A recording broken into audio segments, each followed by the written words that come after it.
So ito nga mga kababayan, isang kababayan nating OFW Pinay, isang linggo nang nawawala. Simula po nang dumating siya sa bansang Pilipinas, ay wala ng buhay at naagnas na nang natagpuan ito mga kababayan. Ano ba ang mga naging dahilan? So watch po natin ang mga balitang ito. Anyos na babae na dating OFW sa isang sapa malapit sa taniman ng pinya sa Sitio Buntungon, Purok 6, Barangay Poblasyon sa Libuna, Bukidnon. Kinilala ang biktima na isang Frisella Ongkoy Quijada sa pamamagitan ng mga tattoo sa kanyang katawan.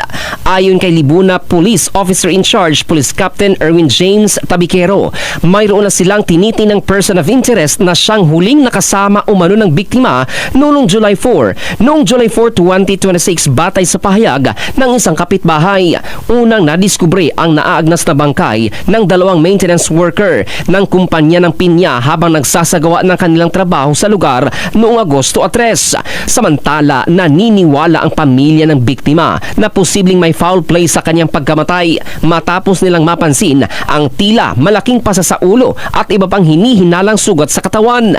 Gayunman, sinabi ng pulisya na hindi pa nila makumpirma kung may naganap na krimen dahil sa matinding pagkabulok ng bangkay.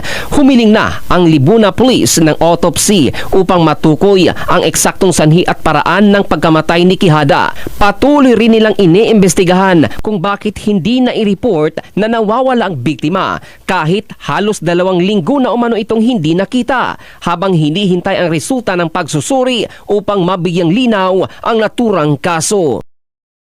At ayon po sa latest na update nito tungkol sa kababayan natin ito, dahil hindi naman siyang matatawag na dating OFW dahil po nakatakda na siyang bumalik sa ibang bansa. Ngunit ito nga ang sinapit niya sa kanyang kalibin partner. At napakarami ng mga kababayan nating mga nangyaring ganitong kaso. At ang pinaka main reason ay selos. Siguro merong ngang natuklasan ang lalaki na meron siyang ibang karelasyon. Kaya nga po mga kabayan, maging reminder to sa ating mga OFW Pinay na uwi na ng Pilipinas at inuna pa ang makipagkita sa kanilang naging karelasyon. Dahil nga po madalas itong nangyayari. Dahil nga minsan ang mga kabitin nyo ay ayaw na kayong pauwiin sa inyong pamilya dahil nasarapan na sa inyong mga dalang pasalubong at sa inyo mismo nasarapan. Kaya minsan mga kabayan, maging wise po tayo dahil pag nasarapan na ang lalaki ninyo sa inyo ay hindi na totoong papayag na pakawalan pa kayo. At ganito nga po ang mangyayari sa inyo. Nagkakilala online, hindi pa nagkikita, umuwi si Ma'am Jaina, tapos sinundo First siya. meet nila attorney. First meeting. Pero iba daw po ang nangyari after. Bali po nung April 28, dumating po ako sa airport. Anong oras ang dating mo? Tinang gabi. Sinundo ka? Sinundo niya po ako doon kasi sabi niya, isabay na lang daw kami pauwi sa bahay kasi isa-surprise daw yung anak ko. Tapos yun, pagdating po doon, wala naman po siyang sasakyan. Tapos Saan ka ba sana uuwi? sa Laguna po. Biglang may dumating na yung kulay blue na parang taxi ba. Tapos sinakay niya ako doon. Dinala niya ako doon sa terminal ng Petex. Tapos yun, dumating ko doon mga alas 11:30 na yata. Tapos meron doon yung dormitos, parang hotel siya. Tapos iniwan namin yung mga gamit doon. Nag-check-in kayo? Mga gamit lang po yung iniwan namin doon. Tapos yung gamit ang chinekin. niyaya niya ako kumain sa labas. Okay. Nagbihis muna ako kasi may CR doon. Pumunta kami doon sa labas, kami kumain. Kumain mo na. Po. Tapos bumalik kami doon mga alas 2. Madaling araw na, bumalik Opo. kayo sa hotel, sa kwarto. Opo, tapos yun. Nag-arrange na ako ng mga gamit ko. Tapos yun, bigla niya akong ginano niya, uy, tanggalin mo yung yung kwintas mo kasi baka ma-snatch. Ako naman wala akong magawa. Tinanggal talaga niya. Okay. Tapos yung bracelet ko na Damascus, pinilit niyang Tinanggal rin. Hinubaran ka ng alahas. opo, yung mga alas ko po. Binigay mo naman. Wala po akong magawa nung inano niya ako eh. Hubarin mo yung mga alahas kasi marami nga daw pong snatcher. Snatcher. Nasa kwarto kayo eh. Sino magsasnatch niyan? Ewan ko sa kanya. Baka plano na talaga. O sige. Tapos, Nag-CR po ako. Tapos pagbalik ko, yung mga gamit ko nakaano na. Nakaayos na. Nakaano sa malita. May sapatos ako doon na isa na Nike. Tapos yun, biglang nawala doon. Tapos sabi niya, tara na, mag-ano tayo, magkape. Kape na naman. Nakakain nyo lang, huwag kakape. Ano na alas 4 na yun. Oh, hindi ka ba Tapos, pagod? Ayaw mo ba? Hindi mo ba sinabi na hindi, mahiga na lang muna tayo, magpahinga tayo. ayoko naman doon kasi parang ano lang yun eh. Ano? Parang sasakyan lang yun. Hindi yung naman para siya. mga pods. Sino nagbayad? Siya. Siya naman na nagbayad. Pero ginamit niya yung passport ko. Kasi may discount yan eh. Kung OFW ka. 'Di ba? Nakalagay doon. Oo, pagka-traveler, ganun. May pakita mo yung boarding pass mo. Boarding Kahit sa mga pass. malalaking hotel, 20% ka agad yan eh. 'Di ba? Sumakay kami ng elevator pababa. Mm. Tapos, yun. Iniwan niya ako dun sa may terminal. Sabi niya, dito ka lang, bibilihan kita ng makakain mo. Makakainin ka na naman. Mga alas Dinner. 4 na yun. Tapos yun, Okay. hanggang sa maliwanag na ang anong... hanggang Hindi ka nag-alas 12 binalikan? na. Hindi na ako binalikan doon. Nawala lahat ng mga hinubad na lahat. Wala. Pati yung sapatos na Lahat. cellphone niya, tinawagan mo ba siya? Tinawagan. Sumagot? Dinak ako. Binlock ka. Anak ng pating. Ito ang itsura niya? Ito ba yon? Siya po yun, mayroon pa yung picture doon sa isa po niya na scam. Paano mo nalaman? Kasi nag-add siya sa akin, yung babae. Kilala mo rin itong si Ray Baldosa Wada? Yes, ma'am. Yan po yung gamit niyang Pangalan? pangalan dun sa sa pinagpadalan kong pera. Nagpadala ka ng pera sa kanya. Paano mo siya nakilala? Doon po sa nung October 10 po, doon po kami nag-start, video call. Doon po nag-start lahat ng love life, ganun po. October 10. Sandali lang. So halos sabay kayo ni Jaina. Kasi Jaina, kailan kayo nagkakilala nito? Magsi 6 months pa lang. So, tama. Mga November din. Tama? Okay. Tapos, ano naman ang hiningi sa'yo ni Ray Baldosa Wada? Pera po. Magkano? Yun po, yung resibo po, 20,000 po. Bakit mo alam na si Jaina kilala rin si Ray Baldosa? Nung umuwi po siya, nag-chat po sa akin na kumusta, sabi niya po sa akin ang chat niya. Kala ko nagkita na kayo, sabi ko, oo, nagkita na kami, pero scam, sabi niya. Yun po. Jaina, paano mo nalaman na kilala nga ni Charlene itong si Ray? Kasi inad niya ako, tapos sabi ko, may nag-add sa akin si Charlene, tapos sabi, wag mo siyang i-accept kasi maninira lang yan. Yun ang sabi niya sa akin. Tapos yun, hindi ko din siya in-accept hanggang nandun pa ako sa Saudi kasi ang plano ko, pag nandito na ako, saka ko siya i-accept. Okay, dahil doon sa profile mo, may picture kasama mo si Ray Opo. Baldosa. Inano lang, inedit ko din po. Inedit mo lang kasi hindi pa naman kayo nagkakasama eh. Eh, Diyos ko ito palang mamang ito, walang ibang biniktima kung hindi mga OFW natin. Meron pa po yan, si Jessel. Meron pang isa. Ay, marami pa po sila. Jusel, tapos meron pang Malo. Uuwi din ngayong June. Nagbanta nga po sa mga anak niya yun eh. Sabi niya, papatay niya daw yung mga anak niya. Jesus Mario.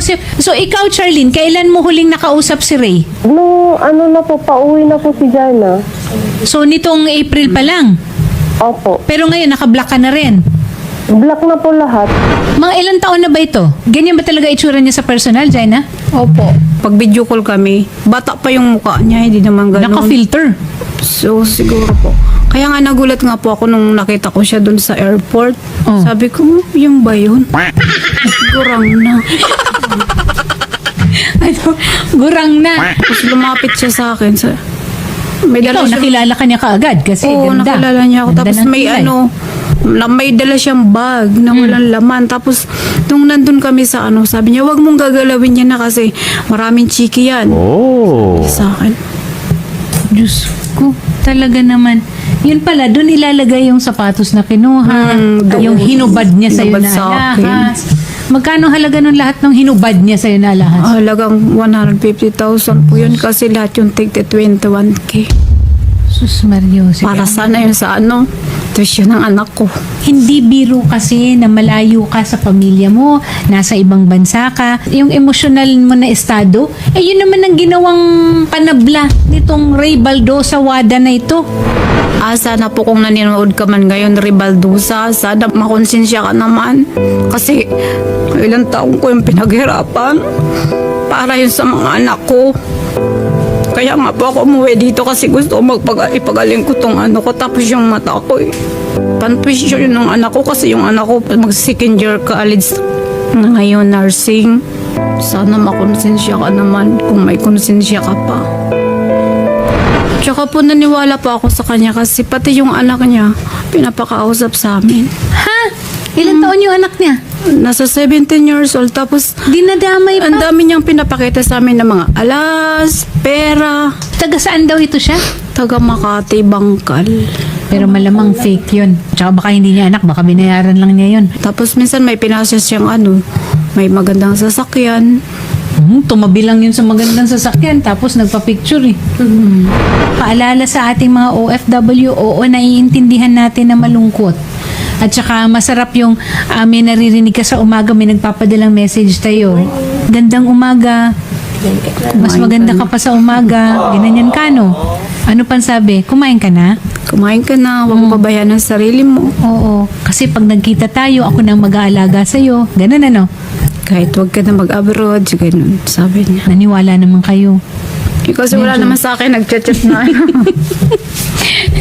Sergeant Paradela, ito bang ganitong mga modus ay may iba nang nagrereklamo dyan sa atin? Yung ganitong klaseng modus po? Ngayon lang po kami nakatanggap ng ganyang reklamo patungkol po dyan sa nalokong OFW po. May development na po ba sa case po ni Jaina Ma'am Jaina? po? Apo. Na-file na po natin yung complaint ni Ma'am Jaina po sa prosecutor ng Parañaque po. Na-check na ba natin? May record ba ito sa NBI?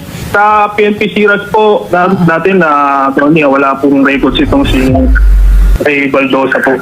Paano po na-file yung kaso, Sergeant Paradela? Sino po ang naging complainant at saka saan po yung address po ang ginamit? Ang address po na ginamit po ng suspect Makati City, Barangay Bangkal. So, nag-file po natin to ng step to regular filing po. Filing pa lang naman, hindi pa natin sure kung anong gagawin ng prosecutor dyan sa kasong yan. Dahil kung hindi matibay ang ebidensya, walang kahihinatnan. Di ba? Or kahit CCTV sa hotel. Sergeant Paradela, na-check nyo na pa ba sa hotel? Yes po, nakakuha na po tayo ng partial copy ng CCTV sa hotel. Opo. Partial, meaning nandoon yung yung mukha. Yes po, nandun ni po yung Ray suspect. Baldosa. Okay. So, nakasuot po siya ng sombrero eh. Napaverify natin isa pang CCTV po doon. So, makikita po yung mukha ng suspect. Yung hotel kaya, baka mamaya yun ang madalas niyang gamitin sa mga panluloko niya? As per po ng mga staff po doon, first time lang po neto ni suspect na nagpunta po doon kasama po ng biktima. So ano naman ang masasabi mo? Bilang siguro aral na rin at may babahagi mo na mga leksyon o aral sa ating mga kapwa OFW. Sana wag basta-basta maniniwala sa mga nag-a-add sa Facebook. Kahit wag maniwala sa mga matatamis na salita. Kaya nga mga kabayan, sa ating mga Pinay OFW, dahil nga po paulit-ulit na lang ang mga ganitong kaso. Kung may mga anak naman po kayo at kahit kayo ay single mom lang, ay unahin po natin ang ating pamilya at unahin niyo po ang inyong mga anak bago kung sino-sinong yang mga lalaking nakilala nyo lang sa online. Dahil nga po, pag inuna nyo ang mga lalaking na-meet nyo sa social media, ay alam nilang marami kayong pasalubong dahil hindi naman talaga ikaw ang sadya nila dahil kundi ang mga dala-dala ninyong pasalubong at perang inaipon ninyo ay bonus na lang sa kanila ang pagtatalik nila sa inyo dahil nga po ang sadya nila ay ang mga pasalubong ninyo at mga perang naipon ninyo at mga mamahaling alahas na dala-dala ninyo. Maging aral po ito sa atin mga bayan.